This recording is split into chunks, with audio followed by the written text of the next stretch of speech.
गणतंत्र दिवस बोल देते थे और गणतंत्र दिवस को भी क्या बोल देते थे। हाँ, काफी कंफ्यूजन होता था।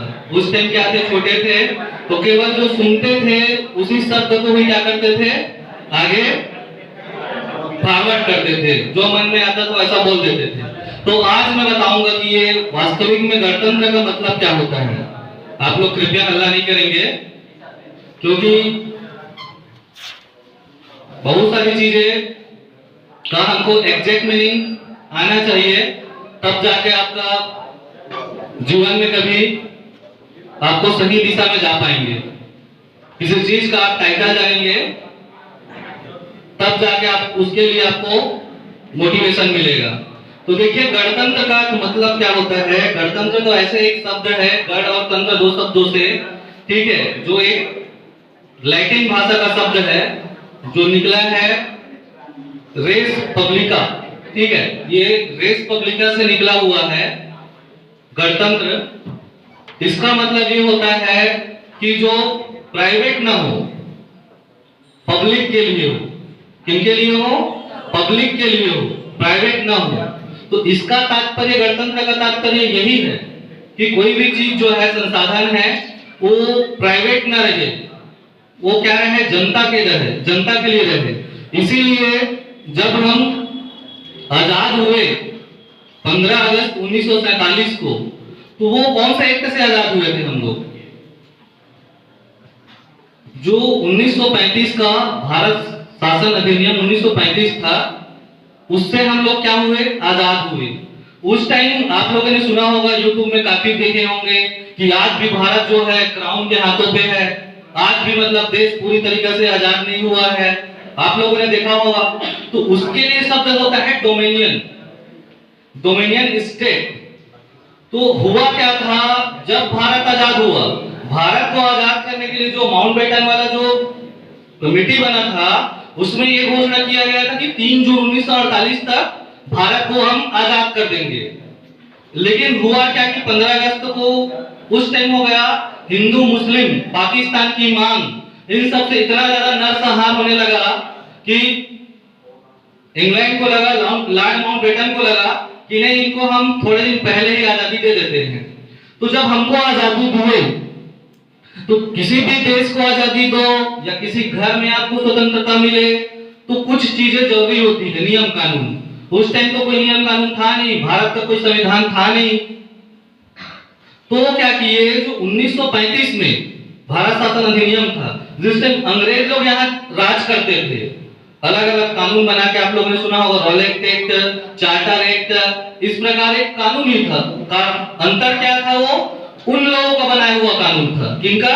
अंग्रेजों का। उस टाइम शासन अंग्रेज लोग कर रहे थे, तो कानून उनका था, स्वतंत्र रूप से भारत का नहीं था। तो हुआ ये कि जब आजादी तो पहले दे दिए, 3 जून 1948 तक देना था। अब समस्या क्या हुई, आप लोगों ने सुना होगा उस टाइम वायसराय और एक होता है गवर्नर जनरल। इसका मतलब क्या है, अगर इसी को ही समझ जाते हैं तब भी हम, हमारी जो वो समस्या है कि आज भी भारत जो है ब्रिटेन का या क्राउन के हाथों में आज भी हमारा वर्चस्व है, वो खत्म हो जाएगा। तो जब तक भारत का संविधान नहीं था, तब तक क्या किया गया, भारत को एक डोमिनियन स्टेट के रूप में दर्जा दिया गया। डोमिनियन स्टेट का कहने का मतलब ये होता है, शासन सारा चीज तो हम ही लोग करेंगे, भारत के लोग करेंगे, लेकिन नाम मात्र का एक प्रतिनिधि उनके तरफ से होगा। जैसे लॉर्ड माउंटबेटन, ठीक है, ये क्या थे, अंतिम गवर्नर जनरल थे भारत के, विदेशी के रूप में अंतिम थे ना। तो ये जब तक थे तब तक क्या था, इंग्लैंड का हमारे ऊपर क्या था, एक डोमिनियन स्टेट था। पूरी तरीके से हम आजाद थे, लेकिन नाम मात्र के लिए क्या था, क्राउन के हाथों में था हमारा। जैसे राष्ट्रपति है हमारे यहाँ भी, तो अभी क्या होता है, स्वतंत्र है, तो जो भी चीज होता है सब राष्ट्रपति के नाम से हो जाता है। आप लोगों ने सुना है 1947 में कोई राष्ट्रपति थे क्या? कब हुआ चुनाव, अंतरिम सरकार का घोषणा हुआ, उसको भी मैं बताऊंगा। तो उस टाइम क्या था, जो लॉर्ड माउंटबेटन थे वो यहाँ पे एक प्रतिनिधि के रूप में थे।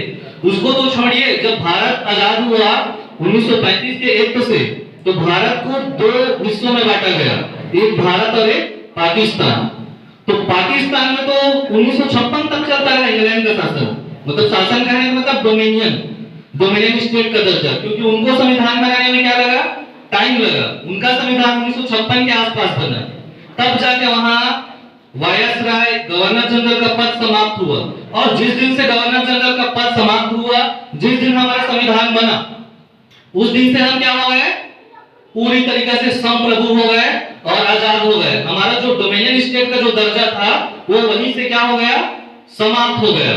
तो देखिए 9 दिसंबर 1946 से शुरू हुआ संविधान बनना। 9 दिसंबर 1946 से लेकर 26 नवंबर 1949 को हमने पिछले दिन क्या बनाया, संविधान दिवस बनाया। क्यों बनाया, क्योंकि उस दिन तक क्या हो गया था, संविधान बनकर तैयार हो गया था। 2 माह 11 महीने और 18 दिन में 9 दिसंबर से लेकर, लास्ट टाइम भी मैं इस चीज को बताया था, लेकिन फिर भी कई लोग नहीं आ रहे हैं, तो आधी अधूरी जानकारी मेरा है, थोड़ा मिले तो डिटेल मिले। तो 1949 में 26 नवंबर को संविधान क्या हो गया, बनके कंप्लीट हो गया। उस दिन 15 से 20 आर्टिकल को लगभग क्या कर दिया, उसी टाइम ही लागू कर दिया गया था। अब बचे हुए क्या था, हुआ क्या था, जैसे आप लोगों ने अमेरिका का भी नाम सुना होगा। अमेरिका 4 जुलाई को अपना स्वतंत्रता दिवस मनाता है। कारण क्या है, 4 जुलाई को उनको स्वतंत्रता नहीं मिला है, लेकिन मनाते हैं। होता क्या है, जैसे ऐसी ही केस हमारे भारत में भी है। 1930 में जब क्या हुआ था, ये डोमिनियन स्टेट और स्वतंत्र स्टेट, ये दो चीजों में मतलब बहुत ज्यादा दिक्कत हो रहा था, कंट्रोवर्सी हो रहा था। कई लोग बोल रहे थे कि हमको डोमिनियन स्टेट का भी दर्जा मिल जाए तब भी हम खुश रहेंगे। लेकिन इस टाइम निकल के आए हमारे चंद्रशेखर आजाद और हमारा सुभाष चंद्र बोस जी, गांधी जी भी पहले वैसे ही थे, बाद में उनका विचार थोड़ा बदले। तो इन लोग क्या थे, हम डोमिनियन स्टेट के नहीं लेंगे, हमको स्वतंत्र राष्ट्र चाहिए, हम किसी के मतलब हम पे किसी का कोई प्रभाव मत रहे। तो इसलिए क्या किए गए थे, जवाहरलाल नेहरू जी ने 1929-30 में ही क्या कर दिया था, लाहौर अधिवेशन में घोषणा कर दिया था कि हम 26 जनवरी को क्या करेंगे, आजादी मनाएंगे। अब आजादी तो हमको 15 अगस्त को मिल गया, अब दिक्कत हो गया, 26 जनवरी कैसे ही आजादी मनाओ, फिर से आते तो 48 आते, 4-5 महीने का गैप हो जाता ना। तो इस कारण क्या किए, ये वाला जो डेट था वो नियर बाई था। नियर बाई का कहने का तात्पर्य क्या है कि 26 नवंबर 1949, 2 महीने बाद क्या आना था, जनवरी। तो उसी को याद को संजोए रखने के लिए, जिनको जवाहरलाल नेहरू जी ने, जो देश के आगे चल के प्रथम प्रधानमंत्री हुए, उनकी जो बातों को रखने के लिए उन लोगों ने आजादी मना लिया था 26 जनवरी 1930 को। तो उसी को कंटिन्यू करने के लिए, उस याद को जिंदा रखने के लिए क्या किए, 26 जनवरी के दिन 1950 में जो ये संविधान बन चुका था 49 में, उसको 26 जनवरी 1950 को क्या करने का घोषणा की है, लागू करने का।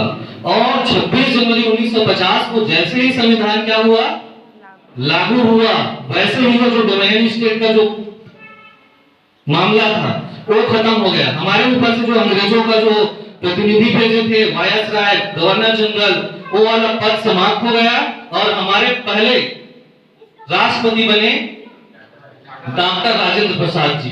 उससे पहले अंतरिम सरकार में डॉक्टर सचिदानंद सिन्हा को अध्यक्ष बनाए थे, लेकिन पहले जो राष्ट्रपति बन के आए वो कौन हुए, डॉक्टर राजेंद्र प्रसाद जी, उनको भी बहुत बहुत नमन। तो डॉक्टर राजेंद्र प्रसाद जी जैसे ही देश के पहले राष्ट्रपति बने, हम क्या हो गए, संप्रभु हो गए।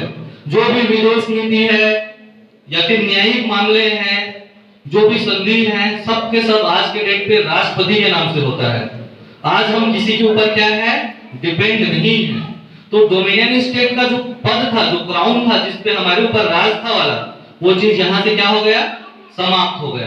अब जैसे ही समाप्त हुआ, तो जैसे ही हमारा संविधान लागू हुआ, संविधान बनने के लिए एकदम शॉर्टकट में 4 चीजों की जरूरत होती है, तब जाकर के कहीं भी जगह का संविधान क्या हो पाता है, इनेक्ट हो पाता है, लागू हो पाता है। वो 4 चीज क्या है, भूमि, पहले एक जगह होना चाहिए, फिर क्या होनी चाहिए, जनसंख्या होनी चाहिए, क्या होनी चाहिए, जनसंख्या होनी चाहिए। तीसरी क्या होनी चाहिए, वहां की एक सरकार होनी चाहिए, समझ गए ना, जनसंख्या होना चाहिए, लैंड मतलब भूमि होनी चाहिए, वहां की एक सरकार होनी चाहिए, और चौथा चीज है संप्रभुता होनी चाहिए।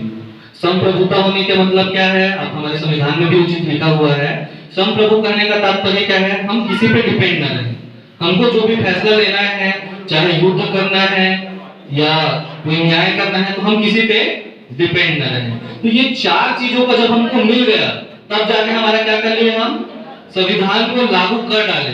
अब संविधान लागू कर डाले तो इस संविधान का मतलब हमने बताया कि गणतंत्र। तो गणतंत्र का मतलब आप लोग समझे होंगे। अब मैं बता रहा हूँ असली गणतंत्र क्या है। इस गणतंत्र में क्या है, देखो आज भी कई देश जो है गणतंत्र नहीं है।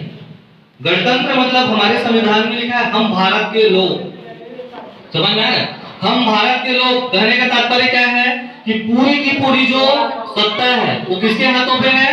जो भी मतलब निर्णय लेगा वो कौन लेगा, जनता लेगा। और कैसे लेगा, पहले क्या होता था, राजा का शासन चलता था, ठीक है। वो होता क्या था, वंशानुगत, कि राजा का बेटा राजा। राजा अपने आप में स्वतंत्र था, किसको किसी मंत्री से खुश नहीं है तो इसको फांसी दे दो, ठीक है। किसी से और खुश नहीं है तो उसको ये कर दो, इसको इनाम दे दो। ये सब के लिए क्या था, वो मनमाना ढंग से होता था। जब राजा शासन था तब क्या होता था, ऐसे होता था। कोई किसी के घर में पैदा हो गया, ठीक है, तो उसको राजा बनना है, वो लायक रहे या ना रहे।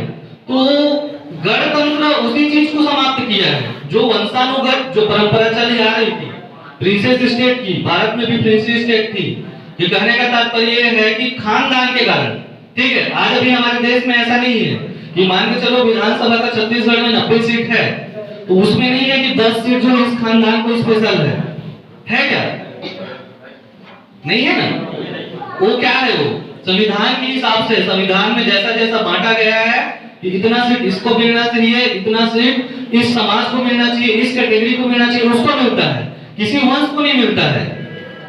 तो ये गणतंत्र का असली मतलब क्या है कि हम किसी पे डिपेंड ना रहे थे।